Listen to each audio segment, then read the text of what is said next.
Hello, good evening, and welcome to the Franchise Tag Betting Show. Yes, it's me. It's not Andrew. Apologies, but I'm here to host it for you tonight. My name's Freddie Hall, host, as always, of the main show, but here tonight with the Franchise Tag Betting Show, which is brought to you, very proud of this, by 888 Sport, official betting partner of the NFL in the UK and Ireland.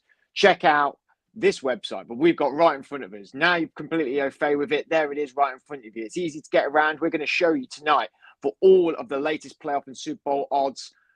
Please be responsible gambling. Be gamble aware. 18 plus only. Lots to come tonight. And joined by the betting aficionado, the man that's going to win you all the money over the NFL playoff period, Adam Martin. How are you? How excited are you for this weekend? I'm going to win you all the money, am I? It's just, I mean, that's the hope. The hope is that we win you all the money. I'm good. Looking forward to this weekend. We got 4 really good games to go through here, and yeah, I mean, we did pretty well last week. I think, if I remember rightly, I think it was about 16 or 17 that we chose. Just I thought I'd remind everyone, and yeah, we did really well. And let's hope we get another one this time. Obviously, not as many games, so can't have as many winners. But there you go. Or you just put the same amount of bets you'd put on every week in one chunk on less games. Surely you could. It might happen. You never know. Come on. Logic, it can work. Yeah. Well, we're a different angle. So I usually have my normal camera on my phone, so I've got the laptop in front of me, ready to go through all your betting needs tonight. I mean, it's up to you which game you'd like to start with, Adam. We've got obviously tomorrow night, 9:30, is the Jacksonville Jaguars going to the Kansas City Chiefs. On Sunday, we're at 1:15 in the morning, so Saturday into Sunday morning. For all you New York Giants and Philadelphia Eagles fans, that's Andrew and Gareth for us. It's late night, early morning, and it's a divisional rival, and it could be one of you progressing to the NFC Championship. What an exciting game that's going to be. At 8 o'clock on Sunday night, the Cincinnati Bengals going to the Buffalo Bills, and then culminating at 11:30 Sunday night, Dallas Cowboys at the San Francisco 49ers. Cowboys fans, 49ers fans, I hope you've booked off Monday morning, because if it goes into overtime, it could be as late a night as the Giants and Eagles game will be as well. You are the betting aficionado, Adam. Where would you like to start tonight? Should we start from the beginning of our weekend? Jacksonville going to the Kansas City Chiefs. Yeah, I think we'll probably start at the beginning. We got the Jags obviously going away to the Chiefs in this game. It's heavily favoured for the Chiefs in this game. They're minus 10.5 on the spread. The over under is 53. So a lot of people thinking that this is going to be quite a high scoring game between the two. When you look at the stats, I have to say you can see why people think this. The Jags defense they're okay in this season. They've been all right, but they haven't been amazing. Tied 18th when it comes to giving up rushing touchdowns, tied 17th when it comes to giving up passing touchdowns. And the Chiefs, as we know, are more than capable of giving up a few touchdowns. 32nd against the pass, you can get them over the top. So that is definitely something that you can look at here. So there are a few people that you can look at. The problem is, and this is what has been the problem all the way through the season when it comes to the Kansas City Chiefs, it's incredibly difficult to get the right person. There's so many options on that team, and so it becomes really, really hard to work out who it is that you want to be backing for this. Now, the one who, to me, I feel like he's been really the cornerstone of the team since the week 13 this season has been Jerick McKinnon. Now, McKinnon just has been great. He's had, I think it was 9 touchdowns since week 13. Obviously had last week off. So McKinnon at 17-20, I think, is a very good bet for you to go for any time. It's certainly one that's worth looking at. It is short, but he is definitely one that is worth going for. And then, like I say, when it comes to the rest of the Chiefs, it's very, very difficult. I mean, I don't know how you feel about them, but it's just, you don't know where it's going to go. It could go to Juju. It could go to any of the other guys like Darius Toney. or MVS. But yeah, McKinnon for me at 9 to 10 is probably the one that I like the most for the Chiefs. And then on the Jags side, I've been saying it for the last few weeks, and it feels like he's developing a bit of a rapport with Trevor Lawrence. Is Evan Ingram at 11 to 5? I think 11 to 5 anytime for Evan Ingram is a really decent price, and it's one that you need to be looking at. And I think he's certainly the one on that side. Obviously, Christian Kirk, Zay Jones are good weapons, but Ingram feels like a good price to be going for. It feels like he's definitely Trevor Lawrence's safety net almost. You know, when there's no one open, he tends to be open. The only problem is the trend of that. Like you said, he's been quite reliable in the end zone in the latter half of the season, really getting them touchdowns and getting usually the first touchdown more than likely for the Jacksonville Jaguars. When we've seen a little bit of decreasing production touchdown wise from people like Christian Kirk. But with Evan Ingram at the same time, when there is a trend like that, this Chiefs defense is capable. They're going to be keeping an eye on that. They're going to be very prepared for that.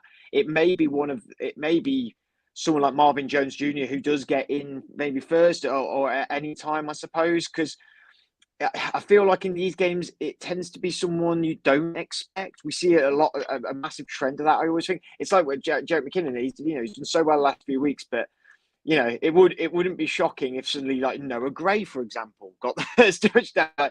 It can be so it's so open with both of these teams. And there's so many players you'd say I could easily Travis Kelce of the world, the Christian Kirk were betting wise. Maybe the odds are going to be short there, but if you were building, doing an accumulator, then you could do that just to buffer up the number maybe, but.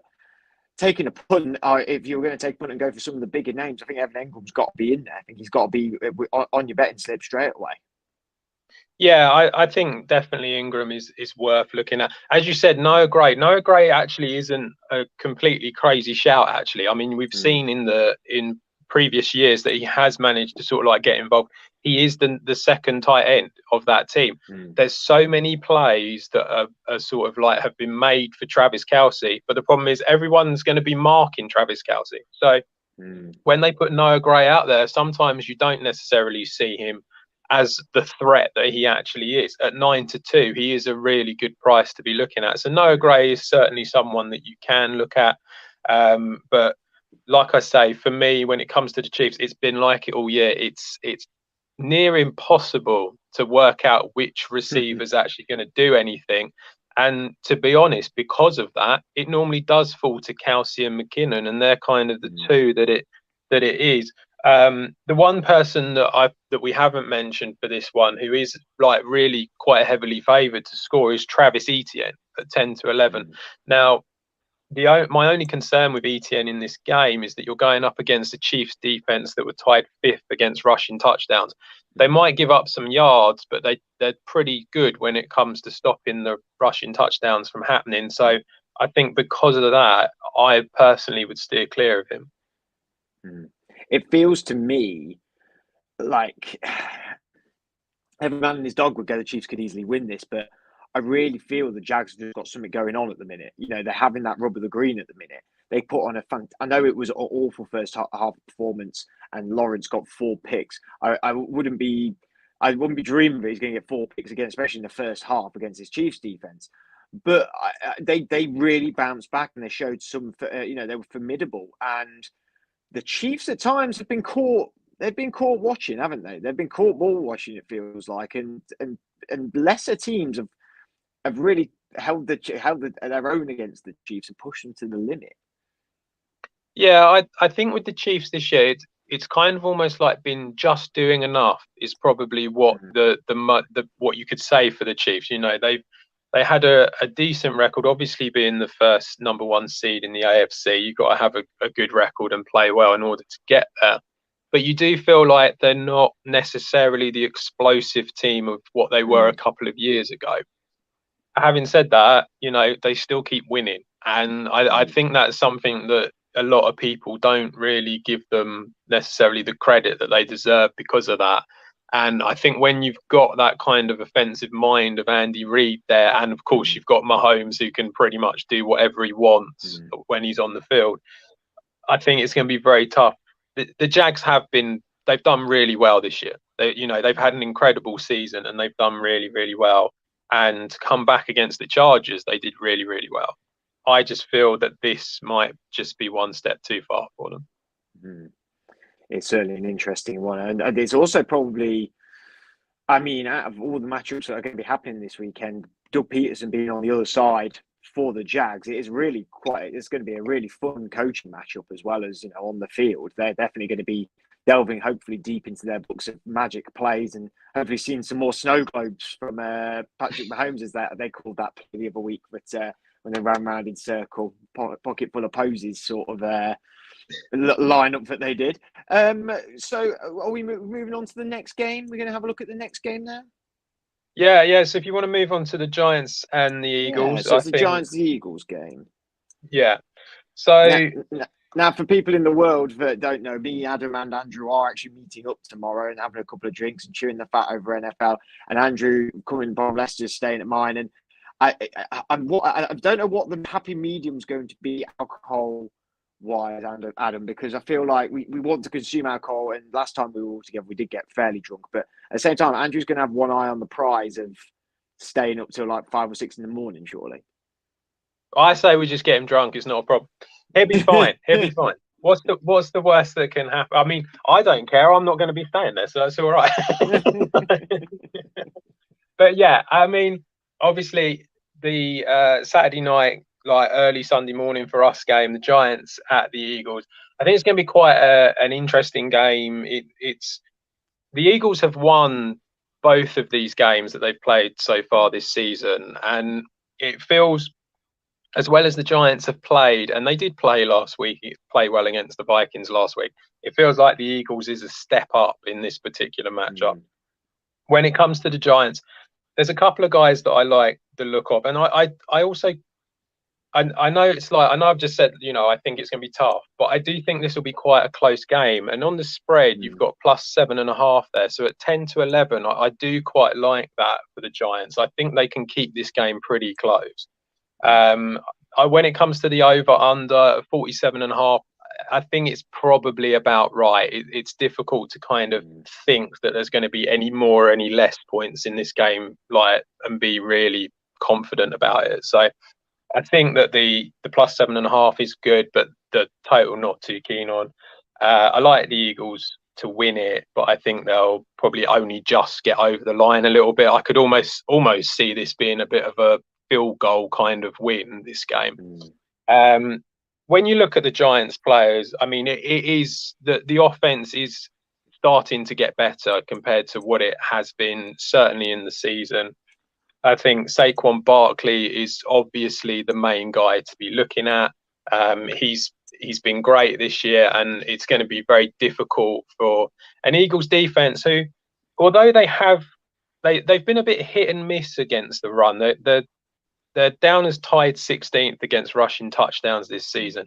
They're not as bad as that when it comes to giving up the yards. They did really well at the beginning, had a bit of a dip in the middle, and then it kind of felt like with the arrival of Ndamukong Suh especially, I think that really made quite a big difference to that. So I think they will be good against the run, but Barkley is just really, really good. And so at 9-10, I think he's a good price to be looking at for that.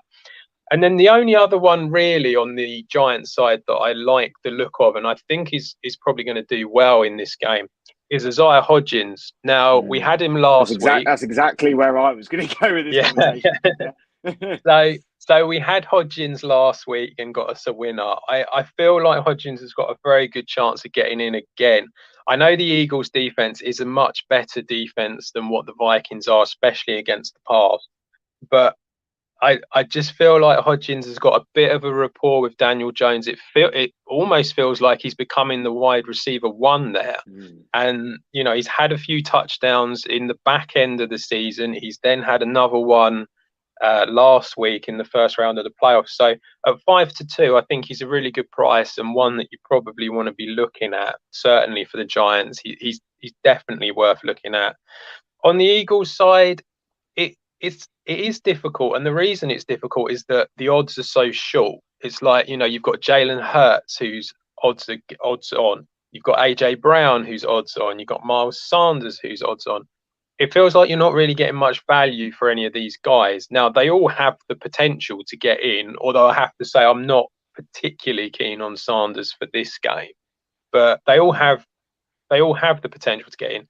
But the one that I like at a slightly bigger price is Devonta Smith. I think Smith has certainly got more involved over the last few weeks. He's been looking good, and he's on a bit of a run. At 7-5, I think he's definitely worth having a look at. But yeah, I feel that the Eagles are probably going to be just slightly too strong for them. Daniel Jones, which I made no bones about it on the main show earlier in the week, was my player of the weekend last weekend. I thought he was sensational. I thought he was really, really amazing and showed everything that a court. If he can put a performance like that against the Eagles, I don't think they win, but it can be real close. It can be really, really close. And the Eagles, having that week off, do they come back fresh? I mean, it's happened before where first seeds go out, the first game they play, it could happen. And there's a massive history between these two teams, and stats and the history of this season would prove to us that the Eagles should really win this very easily. But I'm with you. I think this goes real to the line. But you say you like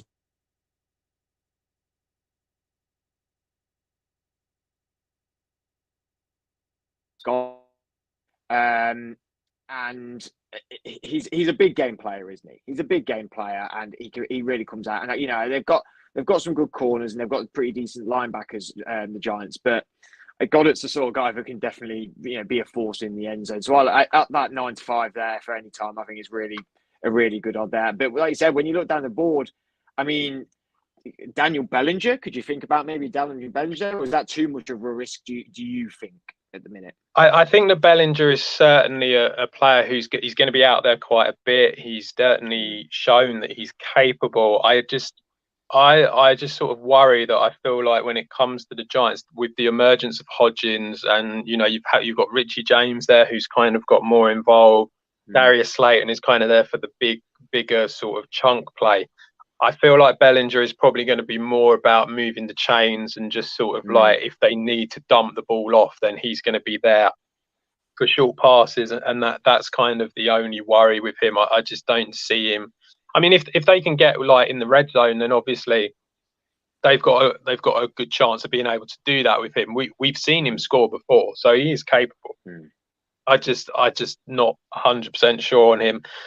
Out of the two, I mean, Bellinger is what? I mean, he's 4-1, so he's a slightly bigger price.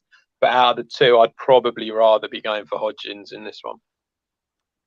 And if it wasn't really for Ndamukong Suh, Jordan Davis, Fletcher Cox, Hassan Reddick, I'd even maybe think about Daniel Jones' little sneaky one.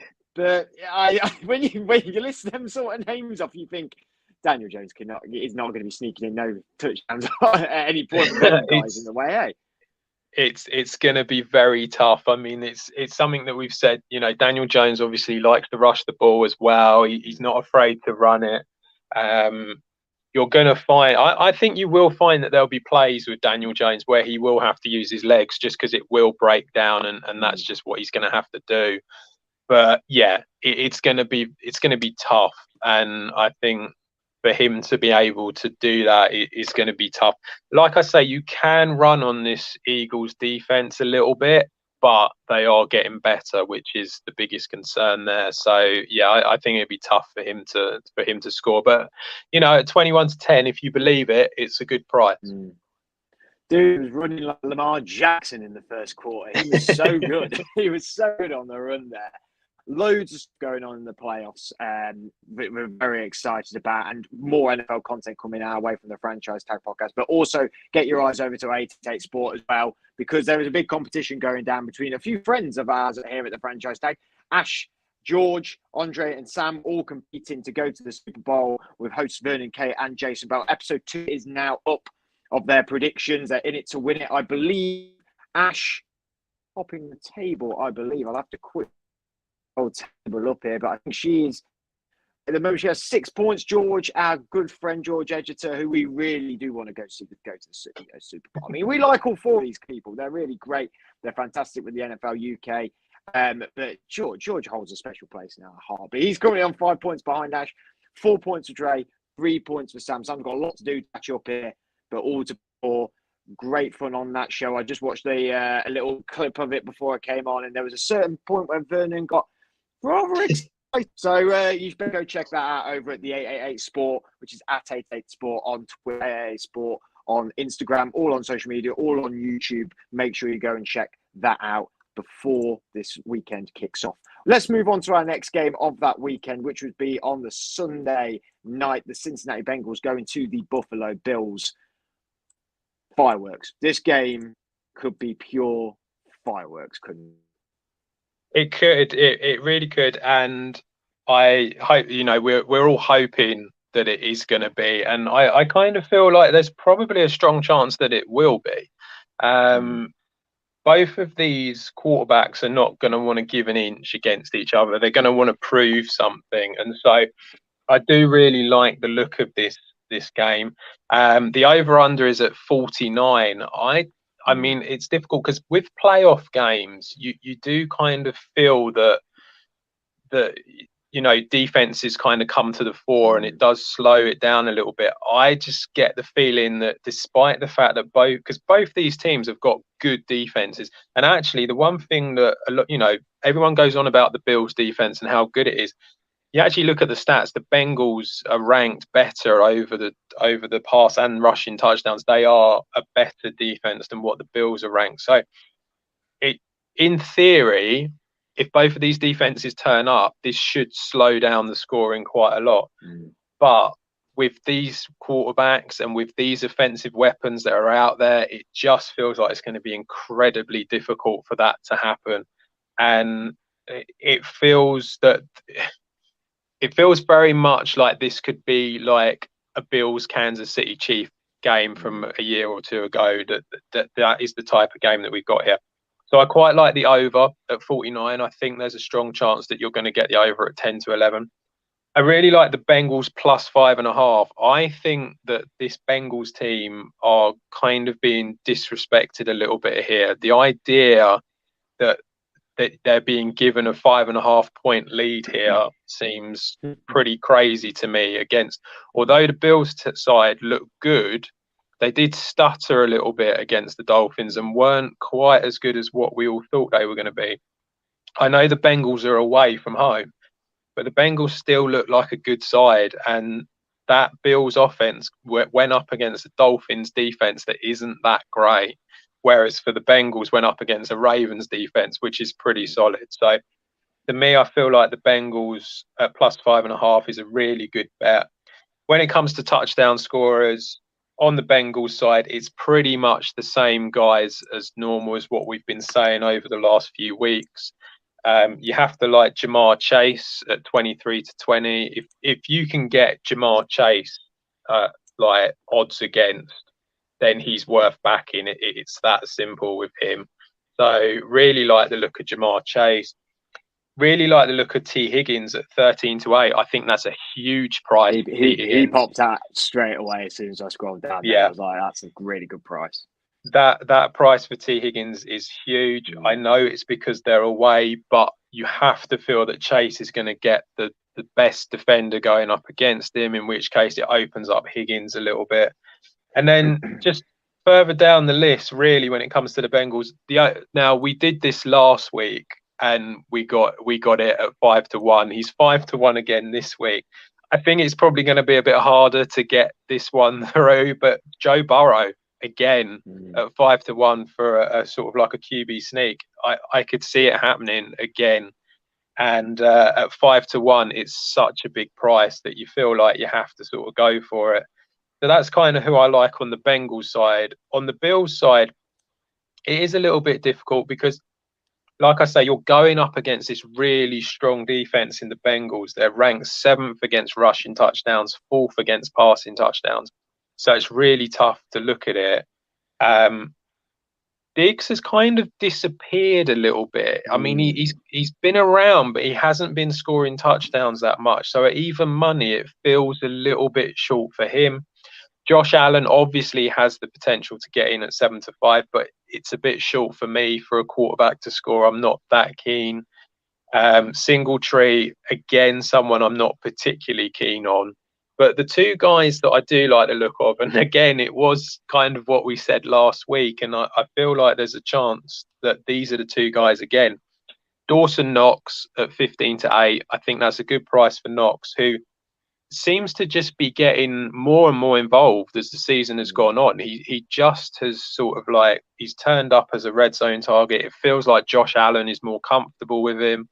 It feels like at the beginning of the season, he wasn't fully fit, and now he kind of is. So I think at 15-8, I really like Dawson Knox. And then the second one is James Cook, who is just getting more and more involved in the running game. You've got him in the passing game as well. So if Allen ever wants to dump the ball off, Cook is probably the guy who's more likely to get something than Singletary. And at 2-1, he's another great price and one that you need to be looking at. So I think they're the guys that I'm kind of keen on for this one. But I like the Bengals for this. I think the Bengals are gonna win it, and I just feel like they're playing a little bit more as a team at the moment, and the Bills are stuttering about a bit. When we talked about it Tuesday with Johnny Bisbee and Gareth Smith over on the main show, I was saying, but I didn't mind if you two, but I wanted the Bills to win because I'd like to see the Bills. I think the Bills have deserved to go to the Super Bowl in the last 3 or 4 years and haven't been there yet. And I think I like their fan base. I like their team. I would like to see them go. But as the weeks gone on, I've just got less and less and less confident the more I've talked about NFL and the more I've read and the more I've looked and the more I've listened. And now doing this with you and looking at it and looking at names on the piece of paper, I'm thinking, yeah, the Bengals could just run away, could not run away with this, but they could definitely go to Buffalo and cause an upset. I think they've got something going on, and they've had it going on for 2 years now. Since they've not missed a beat. I know they lost the Super Bowl, but they've still not missed a beat from that Super Bowl. They've been excellent the whole year. If it wasn't for the low odds on Allen, I would definitely go double dip QB sneaks, to be honest. Oh God, yeah. It'll be in my slip. It would be Daniel Jones, Josh Allen, and Joe Burrow to get touchdowns. But that's just me throwing my money and winning. That's why you're the betting aficionado and I'm not. But it's there is a lot of names I think for both teams that you could easily go. They are surefire, and yet it's again they spread it around so easily. Both of these teams, you say about Ja'Marr Chase maybe getting marked out. Well, if Kyle Elam's playing on his game, he probably will be on T. Higgins, and it'll be one of the safeties dropping down on Ja'Marr Chase. And if Elam is on his game that day, Higgins and Chase might miss out, and where Hunter Hurst may come in. So I think this is one of the more difficult games, even harder than Kansas in a way, because I can sort of justify some of my Kansas ones where here there's a big spread for a lot of players. I mean, Samaje Perine, I think that's one that could just pop out of nowhere. I could see him getting a screen on, and getting in. I mean, Nyheim Hines is not going to run in another, is he? I mean, that would be an absolute ridiculous one, wouldn't it? Yeah, I think you're right. I mean, there are lots of different options here. That I mean, we haven't even mentioned Tyler Boyd, who is more than capable as well. There's lots of options that you can go for. To me, it just feels very much like, and it's kind of been like it for most of the season. And I don't really see it changing. Burrow goes to Chase first, like every single time. That first read is always Chase, and then it's only if it is a completely scripted play to someone else that it changes. But more often than not, when he's changed it, it goes to Chase, or he looks at Chase first. And if he doesn't look at Chase, it goes to Higgins. And, this is what it is. It's like these are the two guys that kind of pick up first. And Higgins, just at that price, I think is worth looking at. I completely agree. I mean, Perine, we've seen him, haven't we, before with Perine, where he's gone off and got like a couple of touchdowns. The one that I'm not particularly keen on is Mixon. I just feel like they're going to probably bottle him up a little bit, and it's going to be more about the passing game. So at such a short price, I wouldn't really want to be going there. But yeah, I think there are lots of options to be going for. I mean, I know that me and Andrew have been saying for weeks, and he's been saying it, before I was as well. But Trenton Irwin is someone who has sort of turned up, is an option at 13-2. But yeah, I feel like Chase and Higgins are the two main ones, and I just, like I say, I just feel like this Bengals team. It's interesting because normally what happens to the team that loses in the Super Bowl, they normally dip off and struggle the next season. It hasn't happened with the Bengals. They've done pretty well, and they've managed to come back and look just as strong. And it's been, ironically, the winners. It's been the Rams that have dipped off in a big way. So, but it's going to be an exciting game. It's going to be a very interesting game. Whether it's a high-scoring one or not, it doesn't really matter. It's still going to be very interesting. But yeah, I fancy the Bengals for it.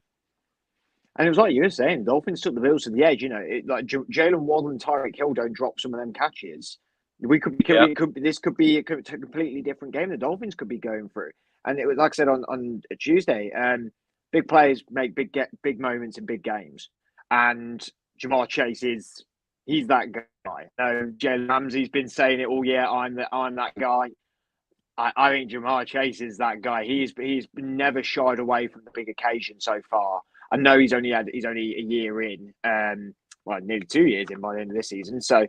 But he's never shied away from the big games, and if I was looking at if I was looking at any of the top players, it would be Ja'Marr Chase, because I think the guy can just be, on his day, he's unplayable. He's so good. And then let's go to the last game of the weekend: the Dallas Cowboys at the San Francisco 49ers at 11:30 Sunday night. Oh, I really want the Cowboys to lose this. So yeah, it's last game of the weekend. Looks like quite it looks like quite an interesting game based on what's been happening. But to me, I feel like there's one team that is just head and shoulders above the other one in this particular one. And again, in the same way where I was saying that I feel the Bengals have been a bit disrespected by having +5.5. I feel like the 49ers have been a bit disrespected in it only being -3.5. I feel like, I think that's mad. I think that's absolutely mad. I think the 49ers at -3.5 at 17-20 is a great bet. I think that they're such a strong defense, and that, they're going to rely heavily on that defense, but I think they're more than capable of winning this game by a touchdown. And the Cowboys have been good this season, but they have dipped off here and there. And I know that they went away to the Buccaneers and won, and I think if you can win any playoff game away from home, you've done pretty well. But we've been saying for weeks that Buccaneers offense has been turgid. It has been trash. Yeah, absolutely. And so they didn't beat much, to be brutally honest. They really didn't. And so it feels a little bit like they haven't had much of a game. They played two days later than the 49ers as well. So the 49ers have got a bit more rest. Now, Mike McCarthy can say what he likes about it not having an effect, but it's like when it's NFL games, it will have an effect, especially at this part of the season. So I quite like the 49ers for this game. I like the -3.5. When it comes to the over/under 46.5, I think it's probably about right. So I'm not really that bothered on either side of that. Looking at the 49ers side of the ball when it comes to the touchdown scorers, it's difficult because obviously Christian McCaffrey is kind of the main part of this offense, and always, he will be now for as long as he's there. At 3 to 5, he's incredibly short, and it's difficult to kind of get too excited about that. So, I think he'll score, but I don't think I'd be backing it at such a short price. The one I do like is George Kittle. I know that he didn't score last week, but he's had such a great end to the season. All that time with Brock Purdy, He was, I think it was 7 touchdowns in the last 4 weeks. Now I know the opposition wasn't great, but even still, I think he's certainly a strong contender at 11-8. And this Cowboys defense, it's a good defense, but they are tied 15th against giving up passing touchdowns. So when it comes to the pass, I think they are capable. And like I say, all that time with Brock Purdy, it just seems to have clicked with these two, and they seem to be in a good spot. So 11-8, I do like the look of Kittle. The rest of them, I think it's difficult. I'm not that keen on Brandon Ayuk. I feel like he's kind of disappeared a bit since Brock Purdy's been there. I mean, he's had some good, as in he's picked up good amounts of yards, but his touchdowns have kind of disappeared. Debo's been a bit in and out, obviously with the injuries and stuff, so I wouldn't be going there. So Kittle's the one I like at 11-8. And then on the Cowboys side, again, you got to remember you're going up against such a strong defense away from home. They're ranked 8th against passing touchdowns and rushing touchdowns, so it's a really tough one to go up against. I think you have to kind of just stick to the obvious a little bit here. I'm not particularly keen on Pollard or Elliott in this one. I think they're capable, but at the prices, I don't think they're particularly good. I feel like the Cowboys could be behind as well, and so therefore, because of that, passing's going to come into it more. CeeDee Lamb at 6-4, I think is quite a good price. He scored a touchdown last week. He's kind of, I think we were all a little bit out on CeeDee Lamb during the middle of the season. He was sort of struggling a bit, but it feels like he picked up a lot towards the end and has looked good. So I like CeeDee Lamb at 6-4. And then finally, Dalton Schultz at 21-10. I just think he's that sort of bigger bodied receiver guy that Dak seems to have a bit of a rapport with. And at 21-10, I think he's a good bet to be going for. But I do like the 49ers to win this one. I like the 49ers to win it as well. And if I was looking on both sides of the ball for a player on each team, Schultz is definitely what caught my eye straight away. And then after that, Elijah Mitchell caught my eye. Just because I just think there will be a bootleg play. There'll be he's got in the end zone the last couple of weeks in the last stages of games, which haven't really mattered. But it's these sort of games in these playoff scenarios where they use, Elijah Mitchell's a fantastic running back. He's really good. And they'll just call a play with him in and he'll get a touchdown. It'll probably be, a play that you go like, oh, I don't really get why McCaffrey wasn't in there. But Mitchell has every capability to do it in the end zone. And like I said, sometimes players do just crop up in the playoffs that you go, when you have the big names, if you went down the list and you looked at players a little bit low down, I think you're right. I think outside of a couple of the top names, I don't trust Ayuk. I don't get Michael Gallup. I don't trust. I wouldn't be looking at T.Y. Hilton or Juwan Jennings. But then Elijah Mitchell just sits in at 35. I would definitely be looking at that and Schultz there as well.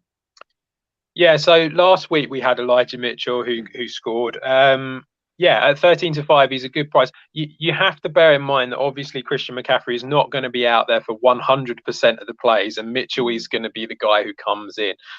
We saw him score a passing touchdown last week. Obviously, most of his work is in the rushing game, but he is more than capable of scoring. The only concern for Mitchell is that obviously, if they're going to be, say, a couple of yards from the goal line, Christian McCaffrey is going to be out there. And that's where the problem comes in with him, which is why he's a bigger price. But yeah, I mean, Mitchell he's a very good running back. He's good in the passing game and he's more than capable. Like I say, we had him last week, so it'd be great if he could get in again. But yeah, I just, like you say, when you start going down the list, it feels like it is tough to see someone who you really like there. So I think that's probably why I stuck with Kittle and CMC for this week for the 49ers. But I just think they're going to be too strong for them. And like I say, the -3.5 bet, it feels very short. They should be getting more of an advantage, I feel, on that one. I agree. I think that is, you say about, disrespectful to the Bengals. This is disrespectful to the 49ers, I think. I think they've been really fantastic all year. They're a really, really formidable side. Obviously, you like to post all your accumulators, bet builders, all on our page. So make sure you check that out on the franchise tag on all social media. They'll be coming out, I'm sure. either straight after this or tomorrow morning, I'm sure, for you to put your bets on before the games start in the evening. Where we heading to begin with this weekend? Where should we do a little accumulator for yourself there? So if you've been following our trebles this year, we've done pretty well with it. So the first one that we're going to go for is in the San Francisco. Sorry, not in the San. The first one we're going to go for is in the Kansas City Chiefs game. So the Chiefs, obviously, going up against the Jags. We are going to have Jerick McKinnon in this one. Now, McKinnon has just, he's been the main guy for the last few weeks. So we like McKinnon to score in this one. I think he's going to be used in the passing game a lot. And at 19 to 20, he's a decent price. Next, we've got in the Buffalo Bills game. So we're going to be looking at Dawson Knox in the Buffalo Bills game. Now, Knox just seems to be getting involved more. He's been getting more touchdowns recently. And although I think that the Bengals are probably going to win it, I think that Knox is just, he's a red zone target that Josh Allen just loves. And then finally, in the San Francisco game, last one of the week, we're going to go for George Kittle. Again, similar to Knox and Allen, it feels like Kittle and Purdy have got a bit of a thing going together at the moment. They look pretty good together, and they're certainly getting plenty of touchdowns. Like I said, he had 7 touchdowns in the last 4 weeks, I think it was, of the regular season. So if you go for that at the treble, what does it say for the treble there? We have 11.3 to 1 for that treble there. And I think it's a really strong trio to pick there. Kittle has been, like I said, so many touchdowns in the last few weeks. Dawson Knox is a little bit like Evan Engram with that sort of safety valve for Josh Allen, especially in the end zone. When plays break down, Dawson Knox does get open. And Jerick McKinnon, he just has that speed and that explosion that can come out of nowhere to go and score a touchdown. He's done it in the last few weeks. A fantastic treble there. Really, really good. I think, you'd feel very confident going into the weekend having that on. Yeah, I think they've all got a good chance of scoring, and they all look pretty decent. So I think there's hopefully that will come off, and that's the one that will be going out probably tomorrow morning for everyone. Fantastic. And if you wanted to build it a little bit more on the AAA Sport, if it's free people with not enough, you could also click. There's a little link here that says people who bet on this also betted on, and you can add favourable bets, I suppose, to add to your to treble into a quadruple, I suppose. But we are dealing with trebles here at the minute, 11.3 to 1 for them 3 players there. What are we moving on to next? We got another treble. So the final thing we've got is a bet builder. So if you go and bet builder, indeed. Yeah. Here we go. So if you go for the Eagles Giants game, that's the one that we're looking at on the bet builder. Now, if you place a bet builder on any of these games with 888, then up to the value of £20, if it loses, then you get your money back in free bets. So that's something that they're going to be looking at for you. So yeah, make sure that you do that. So if you're going to do a bet builder, you might as well do it with 888 because you, at least if you lose, you get your money back as free bets. So if we just go back, I was just about to interrupt you. You're probably about to do the exact same thing I was about to say. I'm going to go back and show them where to find this. Also, when we go onto the homepage here, we have got all the sports in the world, but we don't need any sport in the world. We need NFL. That's what we need. And we go down to the games that are all just here, all 4 games. What we've been doing tonight is clicking on them, and that has a breakdown in there. All your betting needs with 888 Sport. Gamble responsibly. Go into there, and there's a markets, bet builder, player props, touchdowns, which is what we've been using all night. We go to the bet builder button here. Yeah, so if you want to start building now, then this is the one that I've done, that I've just put together. Figured that I would do the Eagles Giants, given the fact that we have an Eagles and a Giants fan in our lot. So I have gone for the Eagles to win. So if you click on the Eagles, that'll come up and be part of it. Giants plus 7.5, because I think it's going to be quite a tight game. I really do. And then if you go into the touchdown scorers, I quite like the look of, I've said it in the program, and if you just scroll down, then I quite like the look of Isaiah Hodgins for this one. I think that Hodgins has shown the sort of like connection. So if you add all that, what are you up to? So if you I go think I back may to have taken out, may have taken the Zaha yeah, so if you just do that and then So, add that to the selection, and then you'll find that it'll come up for you at 10-1. So if you add it to your betting slip at the bottom there, then it'll come up. You'll have it there, and there you go. It's all there ready for you to do it. You can put 20 quid on if you want, or less, whatever you want to do, but you get your money back as a free bet if it's up to the value of 20 quid. and that odd at the minute for that one that we've done individually is 9-1. However, like Adam just said, then there's, if we went through it again just now, just take another look. It's got the gate, it's got matches in there, it's got the teams, it's got players, it's got everything in it. What a really great way to build a bet and to, you know, maybe choose things maybe you didn't think about doing. How many player passing TDs, how many players stats, how many players receiving yards. You got the over, the unders, the point spread. So much going on here, and I mean, if you're going to get your money back, like why not do it? I mean, what a fantastic way to get some money and maybe win some money over the weekend, and even and you could win money and see your team go to the next stage of the playoffs, or you could win money and feel a bit sad that your team went out, but you won money, so hey ho, you know, you're still going to be happy, aren't you, Adam? I mean, that's how the world works, right? Money makes the world spin round. Smashing. Well, you can find all of our odds, our odds, 888 sports odds on their website, and you can find all the bets that we've been talking about tonight and our recommendation on our social media. They'll be put up probably tomorrow prior to the games. If you have any questions in regards to bets or ones that you like through 888 Sport, just give us a little comment on our video, and we're more than happy to help and give our advice as well. Thank you again for 888 providing all the sponsoring and for the betting lines for this video. We'll be back next week with another Franchise Tag betting show episode. And until then, enjoy the rest of your week. I'm sure we'll see you all very soon. We'll get ourselves out of 888 for a minute to get us all this video ended. So, enjoy the NFL this weekend. We'll be having a lot of fun. We'll see you all again very soon.